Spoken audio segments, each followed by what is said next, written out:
This is video 13 of the GCSE Physics video series. This one is about electromagnetic waves.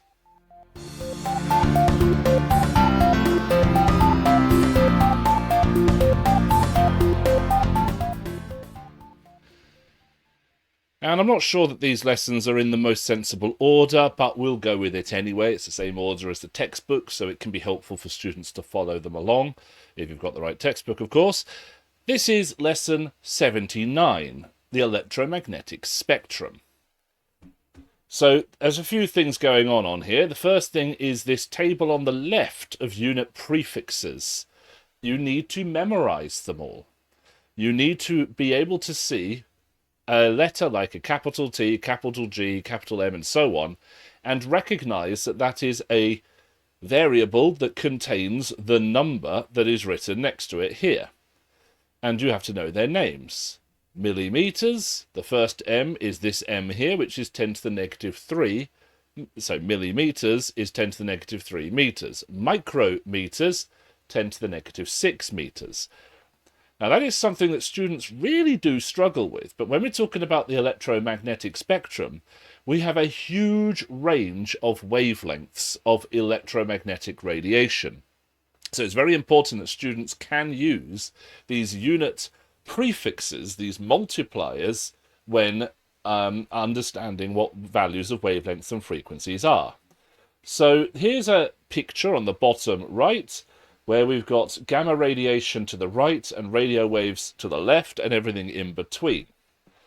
Well, these are all parts of the electromagnetic spectrum, which means there is a spectrum of radiations which is of the same nature. That is, it is caused by varying, oscillating electric and magnetic fields. So what we see, visible light, is a very small part of the electromagnetic spectrum. So microwaves and radio waves lie along the same spectrum. Now you'll notice things like sound don't. Some younger students will often think that sound waves are part of the electromagnetic spectrum because we use a radio to listen to music. But that is not the case. Sound waves are mechanical waves, whereas the electromagnetic waves here are not mechanical. They do not involve the physical movement of matter oscillating. They involve the oscillation of electric and magnetic fields. Now we know what electric fields are. We did that in video 4, and we'll be doing magnetic fields in video 15. So there's a whole spectrum. Visible is the small bit in the middle, and I have arranged these in the order of decreasing wavelength, which is increasing frequency. So gamma radiation, that is that is electromagnetic radiation. Gamma radiation is electromagnetic radiation with the highest frequency oscillations of electric fields and magnetic fields, and the smallest wavelength, the smallest distance from peak to peak. Radio waves are at the opposite end of that spectrum, biggest wavelength, smallest frequency. It turns out the higher the frequency, the more energy is carried by a packet of that wave. Don't need to go into too much detail about that, but effectively the more energetic the wave is. So gamma radiation is the most energetic, radio waves are not. That's just the way it goes. The gamma radiation and X-rays are so energetic that they can cause ionization. Microwaves, radio waves, they cannot. Just a reminder of the wave equation, but now I'm using C instead of V. So instead of V equals F lambda, it's C equals F lambda, C being the speed of light, and we're giving it here to, well, it is 2 or 3, I think it's 2 might be 3 significant figures, 300 million meters per second. I'm not going to give the actual absolute value. It's unnecessarily detailed. So the human eye can only detect wavelengths of electromagnetic radiation between 400 and 700 nanometers, roughly. 400 nanometers may be a bit small, maybe more like 450 or 430. 700 nanometers may be a teeny bit big. It's more like sort of 650, 670, something like that. But that's a rough idea of the range of wavelengths that the human eye is sensitive to. As a general statement here, any part of the electromagnetic spectrum, when electromagnetic radiation is absorbed, the temperature of the absorber increases. So this radiation causes the thermal energy store of the receiving end to increase. That's all it does. And I will say no more about what's on this slide because I think it's, well, maybe I'll say a little bit more. These are just objects of comparable, roughly the same size. So radio waves can be as high as a kilometre, 10 to the 3 metres, a kilometre, but there can be a metre or so. So we're talking order of magnitude of a building. A kilometre's a bit big for a building, a metre's a bit small, but it's somewhere in that range. A metre is about the size of a human, of course, and then we get down to microwaves. They're in the order of centimetres, so you've got sort of size of butterflies, get a bit smaller. 10 to the negative 5 metres, so that's about 10 micrometers. That's like the size of a point of a needle. Going a bit smaller, we end up with small single-celled or protozoan. I don't know if that's single-celled or not. I'm not a biologist, but very small organisms, maybe single-celled organisms, that are in the order of a few hundred nanometers. You go even smaller. The wavelength of ultraviolet is about the same size as molecules.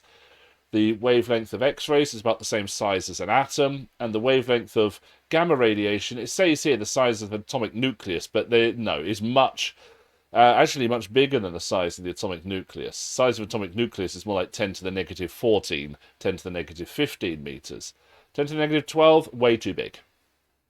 So I'm not massively happy with this particular diagram, but there we go. It also implies that they're all evenly spaced, and they're really not. The visible part is a very thin slither of this electromagnetic spectrum. They are not evenly spaced out. But anyway, let us move on to lesson number 80. Lesson number 80 is looking at light, infrared, microwaves, radio waves. So we're looking at the parts of the electromagnetic spectrum with the larger wavelengths from light and visible light, that is, and larger. And we're looking at the uses of these parts of the electromagnetic spectrum. We're not so much looking at the dangers of these parts of the electromagnetic spectrum because they're fairly minimal in this sort of range. There are dangers associated with visible light. If it's particularly bright, it can damage our eyes. You can get visible light so intense that you can cut things with it. You've got sort of laser cutting that can use visible light. So visible light could be bright enough to cause material to melt, and therefore you can cut through sheets of metal. But in normal situations, it's not going to be that bright. Eye damage if the light is too bright. Infrared radiation, that can cause burns, and microwaves could also cause increased temperature of tissues, so that could cause burns. And I suppose microwaves can as well, because radio waves can as well, because all these parts of the electromagnetic spectrum, when those radiations are absorbed by a surface, they increase the temperature of the surface. So I suppose if you've got an intense enough source, they can all cause burns. Anyway, let's focus on these diagrams. What we've got here is a demonstration of dispersion. Dispersion of light. It's a technical word. It's what happens where white light, which is incident along this path here, is split into different colours. This diagram isn't great. It's a little bit fictitious. I don't know why we've shown it as white inside and things like that. But it doesn't matter. This shows the dispersion of white light into the different colours. Now, we'll be looking at the way colours of light works in the next video, video 14. But that's what dispersion is. It's caused, in the case of a prism like this, it's caused by the what we call the optical density, also known as refractive index.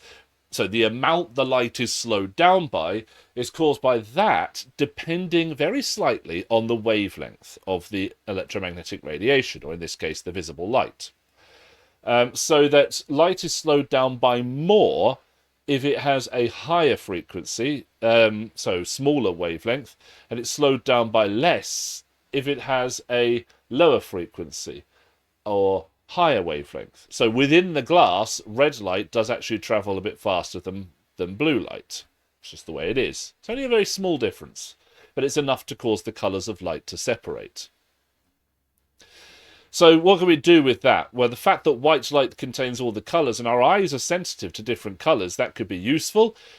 We can use that in things like photography, photographic film, where the film changes colour upon exposure to visible light. We can then do some chemical process to lock that change in the film so that we can use that to produce a photograph. Or what happens nowadays on things like mobile phones is they have charge-coupled devices, CCD sensors, which are sensitive to light and cause little electronic signals when light is incident upon them. So visible light photography is an example.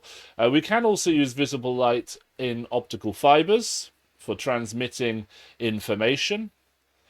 We can transmit information using infrared radiation. So infrared can be used for communication. It can also be used for heating food or anything else. An infrared oven is just a normal oven, because infrared radiation, we already looked at that in the past in video 2, I think it was. Yes, in video 2, where we looked at thermal energy transfers. And we were looking at radiation as a way of moving energy from the thermal energy store of one body to the thermal energy store of another. So in that case, infrared radiation, which is emitted by all bodies with a temperature above 0 degrees. Oh, why am I tripping over my words? All bodies with a temperature above 0 Kelvin emit infrared radiation. And as we said before in video 2, the higher the temperature body, the more infrared radiation is emitted, but also you will decrease the wavelength, therefore increase the frequency of the highest intensity radiation emitted by that body. A body around 3000 Kelvin, you'll start spotting it's glowing red. Around 5000 Kelvin, 6000 Kelvin, well, 6000 in particular, it'll be glowing white hot. Around 10,000 Kelvin, it'll start glowing blue hot. So this is something we've covered. We've seen this picture before as well, which is here on video 2, so I don't want to spend too much time on that. We have covered it. But infrared radiation, we can use that for cooking. We can also use that for thermal cameras, because everything emits infrared radiation. Higher temperature bodies emit more infrared radiation. So if we have a camera that is sensitive to infrared radiation, we can see if there's someone hiding somewhere where we can't see with visible light, because they can't stop the infrared radiation being emitted from them, unless, of course, they wrap themselves in foil to reflect it back on themselves, but then they're going to get even hotter. So communications through infrared. We could use it with remote controls for things like televisions. That uses infrared. The textbook that I used when I constructed the course talks about infrared radiation being transmitted through a glass fibre. I'm not convinced about that, actually. I want to double check that particular fact, in quotes. I'm not sure I agree with that, but I've included it in here anyway. And then we've got microwaves going increasing wavelengths, so visible, then infrared, then microwaves. Microwave radiation used for heating food in a microwave oven. Why? Because it penetrates the food and causes water molecules to vibrate. So the frequency of microwaves are about the same as the natural frequency of water molecules, which means that you can cause water molecules to resonate, transmit energy into the thermal energy store of the water-containing food. All food contains water. Well, is that true? To some degree, yes, that's true. So you can heat food in a microwave. And we can also use microwave for communications. Mobile phones, the Wi-Fi, all that sort of thing, Bluetooth, it all uses microwaves for communication. So Wi-Fi, Bluetooth, and so on. And then finally, we have the largest wavelength of electromagnetic radiation there. Radio waves. No limit to how large they can be. Round about a metre is the smallest length, or maybe even half a metre or something like that. Smallest length you'd really describe as being radio waves, maybe 10 centimetres at a push. But radio waves can be transmitted through vacuums, through air, like all of this stuff can. Radio waves penetrate through the air really well. Really well. Ultraviolet, actually not quite so well. Even infrared, not quite so well. The air absorbs it. But radio waves, they go really well through the air. They transmitted very easily. So we can use that to transmit information, and that's, when you listen to your radio in a car, information is being transmitted to your car by radio waves. And what's the effect of absorbing all of these is increase in temperature. Now, let's go backwards through that list for a second. With radio waves, you can transmit information at a very low data transfer rate. All of these, the radiation travels at the same speed. So we wouldn't say, oh, we can send data faster with light than we can with radio waves. We wouldn't say that. Or we'll say radio waves transmit information slowest. We wouldn't say that. We would colloquially say that. You hear people talk about super fast internet and things. I don't mean fast in the sense of distance divided by time. What they mean is the data... I'm going to shut this blind because it's light's going in my eyes. What they mean is the data transfer rate is very high compared to radio waves. Data transfer rates very low. Data transfer rate, so that's the number of bits that can be transmitted per second, also called the baud, B-A-U-D. So the baud, or the data transfer rate in bits per second, if you can imagine, it's almost like Morse code, but instead of dashes and dots, it's just dots that are being transmitted. I'm talking about digital information transmission at the moment. So dots and spaces between them. You can send zeros and ones about whether the radio waves are being transmitted or not. You just switch the switch on and off and on and off and on and off. But the fastest you can do that, on, off, is the frequency of the radiation itself. And even then, you're pushing it a bit. So radio waves having the lowest frequency means the rate that you can switch your bits on and off is the lowest, which means you can send the fewest bits per second, which means that you can send the least information per second. Information still travels at the speed of light, but colloquially we'd say that's a slow internet. If we were using radio waves, it'd be very slow. What we actually mean is it's a low data transfer rate. Microwaves have a smaller wavelength, higher frequency, so we can switch the bits on and off faster. Again, colloquial faster, I mean with a smaller time period, which means we can transmit more data per second with microwaves, which is why mobile phones use microwaves, not radio waves. Also, the antenna for radio waves would have to be quite a bit bigger. For microwaves, the antenna, when they use as a fractal antenna, it's very complicated, but the antenna can be much smaller for microwaves.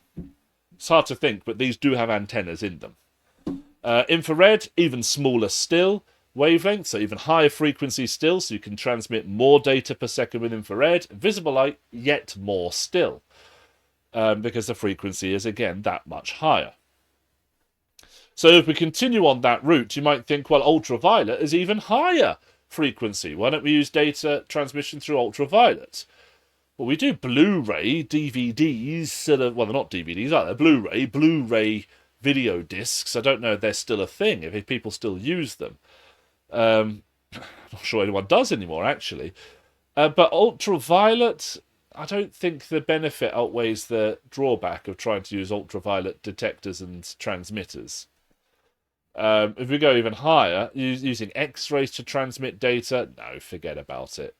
No, because X-rays, they're ionizing radiation as well, which has all sorts of other problems. Using ionizing radiation, it can cause bits to flip, so it actually do the opposite of what you want to do. You'd end up with even more error checking, to say nothing of the safety side of things. Gamma radiation, a gamma internet, no, definitely not. Far too dangerous, and the gamma radiation would penetrate through your detector mostly, so it'd be awful. Right, so let's... Well, also, we'd have to have a way of turning the gamma radiation on and off, and because gamma radiation comes from the nucleus, that's not an easy matter. So you wouldn't be able to do that. Anyway, that's the first lesson. Uses of light, infrared, microwaves, and radio waves. The first, well, it's the second lesson, but it's the first part of the uses of the electromagnetic spectrum. Lesson 80. Lesson 81. We're now going to focus in on the communications we were talking about. So I've already spoken about most of this already. What I haven't spoken about is the idea of us having a carrier wave. So this is the old amplitude modulated way of transmitting data. This is an analog data transmission. So we're not transmitting zeros and ones on or off. We're transmitting an oscillating sound wave. So the sound wave comes in, and this machine encodes it so that the amplitude of our electromagnetic radiation is varying with a certain frequency, which matches the frequency of the sound, and with a certain amplitude, so the variation of the amplitude of the radio waves has an amplitude which matches the amplitude of the sound waves. We're not saying the amplitude of the electromagnetic radiation, the radio waves, matches the amplitude of the sound waves. We're saying the variation in amplitude matches the amplitude of the sound waves. So this is amplitude modulation. There is another one that's called frequency modulation, where you modulate the frequency around about a carrier frequency. But what you would do with the receiver is you would tune it to be sensitive to radio waves of a particular frequency. We call a carrier wave that wave that's carrying a signal of a certain frequency, and then we would detect these variations in amplitude, or in the case of FM radio, the variations in frequency, and we would use the clever electronics to turn that back into sound. So that's how carrier waves can transmit or be used as a way of transmitting information, in this case music or the voice, someone speaking into a microphone or something like that, over great distances. We've already talked about this. Shorter wavelengths, higher bit rate. Shorter wavelengths have a higher bit rate because they've got a higher frequency, which means a smaller time period, which means a smaller amount of time between switching on and off the bits. So that is with digital transfer of information. It's also true that shorter wavelengths get absorbed, it says here, shorter wavelengths get absorbed by the atmosphere more, so they have a smaller range. That's why radio waves are good for long-range transmission, whereas mobile phones, which use microwaves, you've got to have masts all over the place. Radio waves, far fewer masts are needed, spread over a much greater area, because you don't need them. It's also true that shorter wavelengths spread out less. Longer wavelengths spread out more. Now, that's not a bad thing. If the waves, we call it diffraction, by the way, the spreading out of a wave. If you've got a building and you've got a radio transmitter behind it, then the radio waves would be blocked by the building, and we would be in the shadow, the radio shadow of the building, except that the radio waves can diffract and spread out around the building. Shorter wavelength waves spread out less. So that is why you might have signal black spots for your mobile phone, where the wavelengths are that much smaller, because things like cars can actually block your microwave signals, whereas they wouldn't block the radio waves because the radio waves are just spread out around them. So these are all reasons why radio waves are good for long-distance communication. Optical fibers, so we're using visible light. Again, much higher data transfer rate because it's a much smaller wavelength, much higher frequency, much smaller time period, so a much smaller time between switching on and off the bits, so we can send more data per second. Another advantage of fiber optics is, unlike radio waves, which spread out in all directions, so you can intercept them, the optical fibers channel the visible light along the fiber itself, so you can't intercept it. I mean, you can if you dig up the fiber and you butt another fiber up right against it and get crosstalk between them. It is possible to get this data out, but it's much more difficult. Rather than with radio waves, I could just stick an antenna up and I'm detecting whatever is there in the air. So that's optical fibers. They work by a process called total internal reflection. We've already talked a bit about reflection. What makes it internal is this bit in the middle here is glass. It's labelled core. It's a glass core, and the light is bouncing along inside the glass core, reflecting inside the glass core, and no light is refracted into the cladding. Now, why is that? Well, if we don't cover it in video 14, we won't cover it until A-level. Total internal reflection, I don't think, is covered in GCSE level. It might be part of the IGCSE if you're studying that. Now, just like we've got visible light, the spectrum we can break down into red, orange, yellow, green, blue, we can do the same thing for radio waves. We can break it down, so we've got wavelengths of radio waves in the order of hundreds of thousands of kilometers. We've got a special name for that. We don't call it red, we call it tremendously low frequency, and it's got pretty much no use. Wavelengths in the order of thousands, tens of thousands of kilometers, we can use those with submarines, thousands to hundreds of kilometers wavelengths of radio waves. We can use those with submarines. And as we go down this list, you can read it yourself. I've just stolen that from Wikipedia. Again, it's all Creative Commons license, but you can read that yourself. If you do any stuff on the water, you might have a radio. It might be a VHF or a UHF radio. And it's just a radio that has actually a shorter range, but you can send more information. Extremely high frequencies, tremendously high frequencies, THF rather than TLF. They're not very imaginative when they name these things. Anyway, let's move on to lesson 82. Lesson 82 is the uses of ultraviolet rays, X-rays, and gamma rays. So we're now the other end of the electromagnetic spectrum. So ultraviolets, all of these, by the way, all of these can cause cells to mutate. High-energy ultraviolet waves can cause ionization, just like X-rays will and gamma rays will.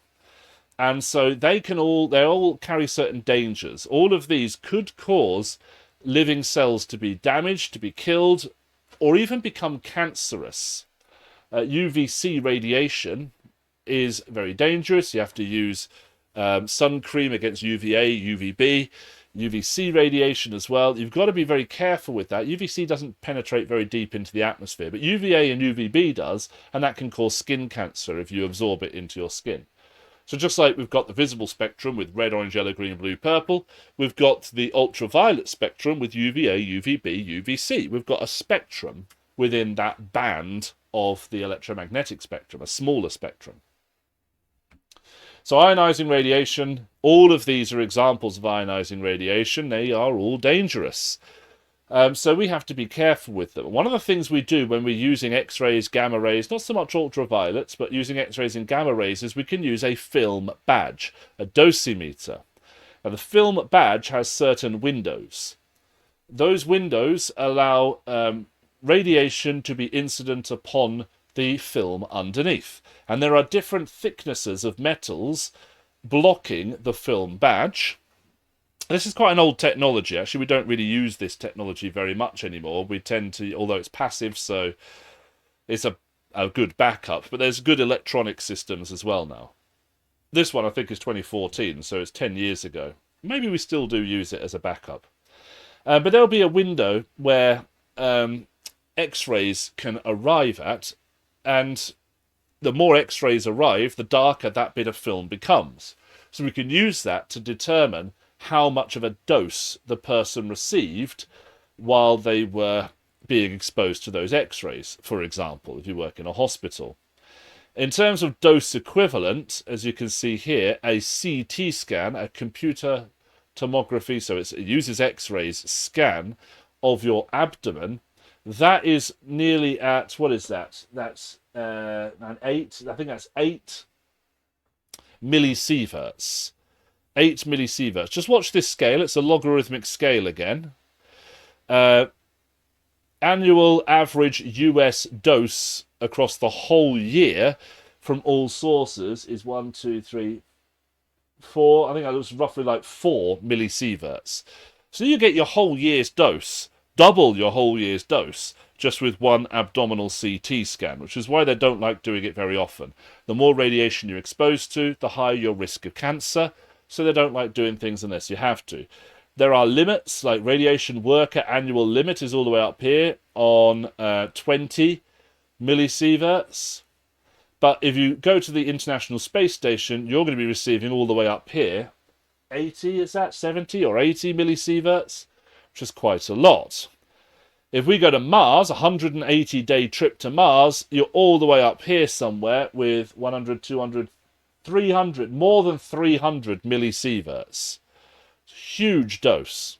And every time you increase your dose, you increase your risk of cancer.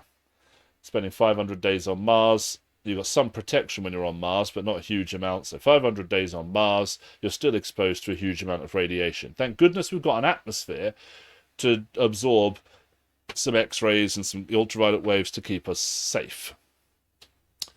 So that's the danger side of things. I mean, what do we do to minimize the risks? We protect ourselves is the name of the game by monitoring our dose, and once we've reached our allowed dose, we stop allowing ourselves to be exposed to the radiation anymore. But also we limit our exposure time. So if we're using sources of X-rays, gamma rays, or ultraviolet radiation, we only use them while we need to. You'll see if you go to get a dental X-ray, for example, the dentist will stand outside the room while the X-ray image is being taken to minimize their dose, because they're working with it all day long. So they need to do what they can to minimize their dose. So let's look at uses then. Ultraviolet radiation. So this picture down here shows a footprint which is glowing. Why is it glowing? Because we're using an ultraviolet light in order to make whatever compounds might fluoresce and glow and emit light, so we can see where the footprint was. Various body fluids will glow when exposed to ultraviolet light, and that is a very useful forensic tool. We can also use that same idea for security marking.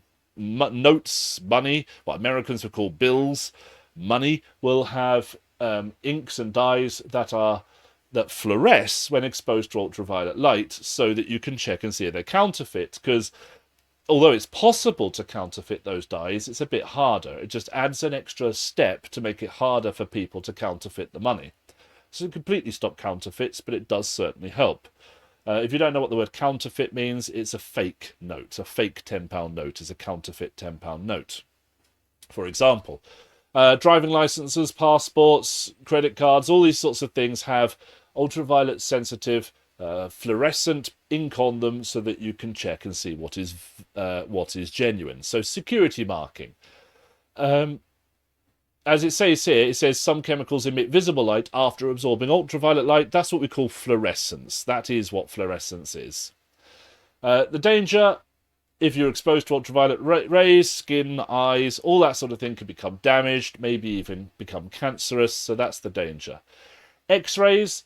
So X-rays are used in medicine, and we'll be talking about the use of X-rays in medicine in a minute, so don't want to spend too much time on that, but they can be used for treatment and they can be used for diagnostics. So diagnostics is finding the problem, and treatment is fixing the problem.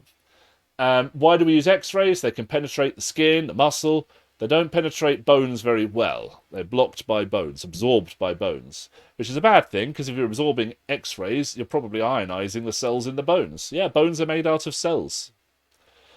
Now let's move on to uses of gamma radiation. Sterilizing equipment, because the gamma radiation can penetrate through the equipment. So if I've got a knife, a scalpel, or a lancet, and I want to sterilize it, I've put it in a dishwasher, or well, it's not a dishwasher, but I've put it in some sort of medical cleaning machine, which has supposedly got all the dried crusty blood off it. Would I be happy with that scalpel being used? It might still have traces of some horrible virus on it or something. So we stick it in a machine that exposes it to gamma radiation.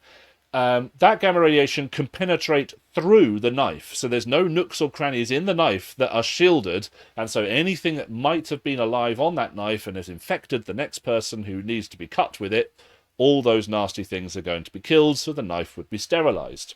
We can also sterilize food with gamma radiation. It's a very common practice to use radiation to sterilize food, because if you expose food to radiation and get rid of whatever fungus or spores might be there, that would cause the food to spoil, cause the food to go moldy. If it's not there, the food can't go moldy. So sterilizing food with radioactive sources, radioactive is the wrong word, with ionizing radiation such as gamma radiation. You wouldn't use alpha or beta. So with ionizing radiation such as gamma radiation, that's very common. Right, what else can we do with gamma radiation? We can use it for diagnostics, and we'll talk about that more perhaps in the next lesson, the next part of this video. We can also use it for treatment. So we can use a lead container with a cesium-60. That's not the only one we use, but we often use cesium-60 source inside it. And the whole case is there to protect people from the radiation emitted by cesium-60, this isotope of cesium. You put it into a machine, and it needs to be a machine because that's got the mechanism to unlock and open up by rotating part of this container so that the radiation is able to escape through a window. And that radiation, then, you allow whatever you want to be killed to be in the line with that radiation.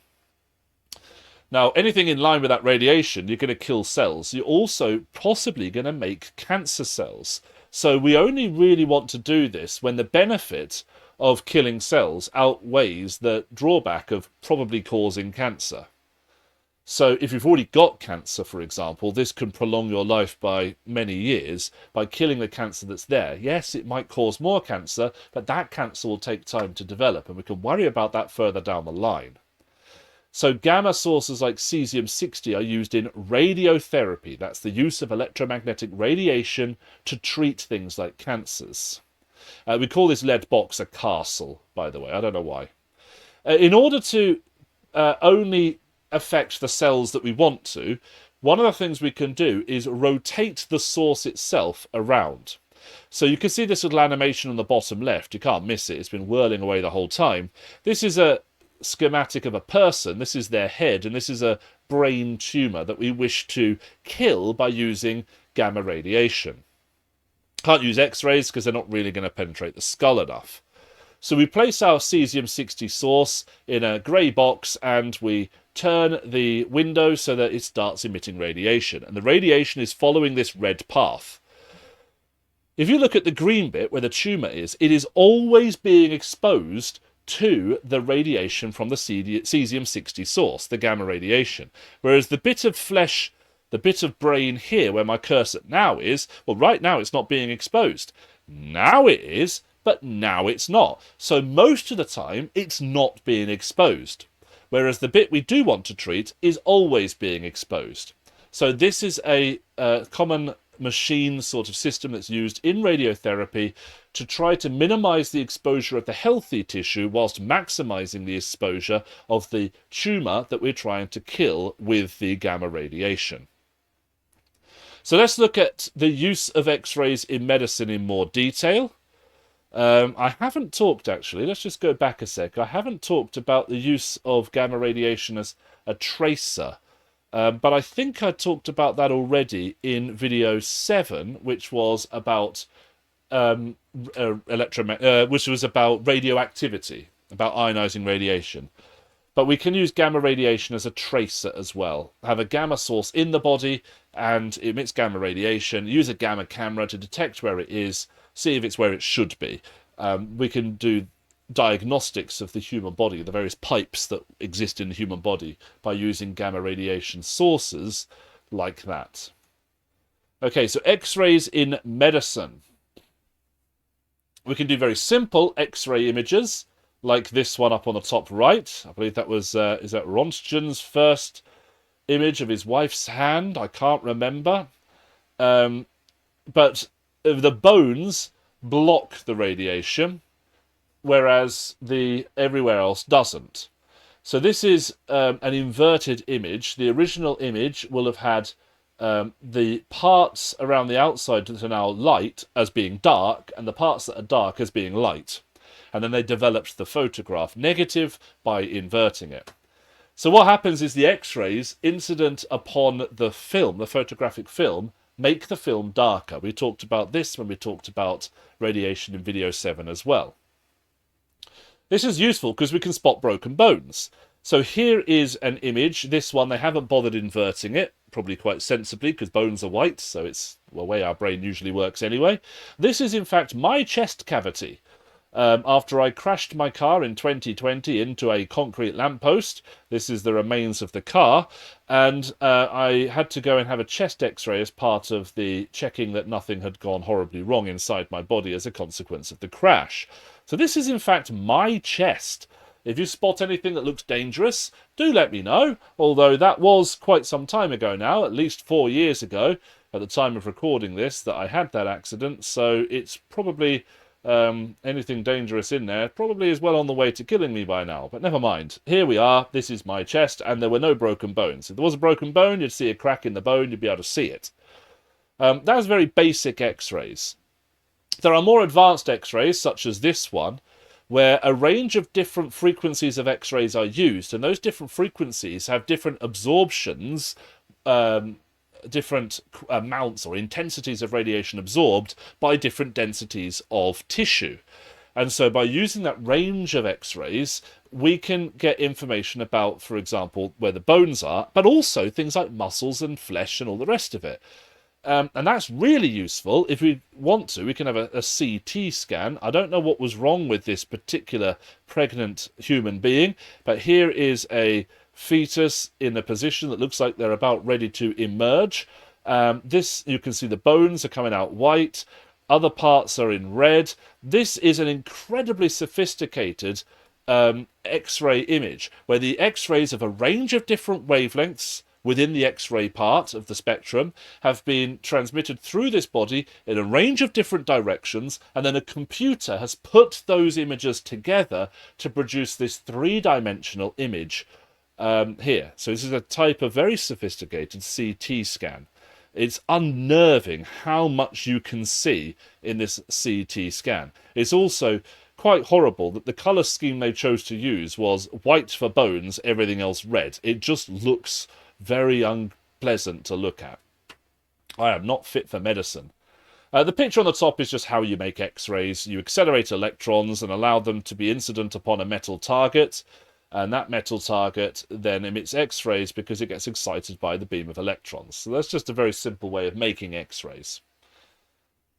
So, X-rays pass through flesh, don't pass through bones. Talked about that. So we end up with an X-ray shadow, which we've talked about, photographic film, or a CCD, charge-coupled device, same sort of sensor as you find in a mobile phone camera, but obviously much smaller sensors because they've got to be sensitive to much smaller wavelengths. So much more expensive to make. But that's what they used here for my chest X-ray. They didn't take a film and then develop it. That takes a long time. This was produced within minutes, within moments.